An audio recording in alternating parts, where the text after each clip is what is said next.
Right, it's ACP, still at Bromeswell. Right, we've now actually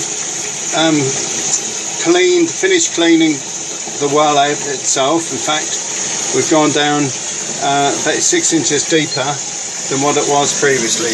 We can see that had been deepened at some time or other. Here's the well proper, the brickwork, and had been deepened with a concrete ring at some time or other. Right, and quite clever how they did it. They'd obviously lowered the ring down in segments and joined it together with this steel plate here.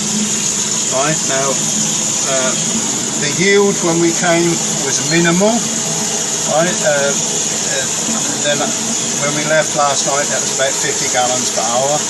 And now today we've been measuring it, and it's been the deeper we've got into the aquifer and cleaned out all the rubbish, and it has to be cleaned out.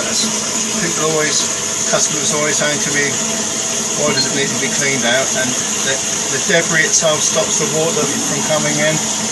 Same with this one. There's all big huge boulders of concrete, and no end of wood, rotten bearers and everything. And but anyhow, we've got the yield up now to an excellent 270 gallons per hour. Right, now we're now going to put the bore in, and it's going to be a job, I know, because the bottom is very hard. This crag is very hard, but I'm sure we'll be able to do it. Okay, next time we make a movie, that will be once we've got the bore in. Okay.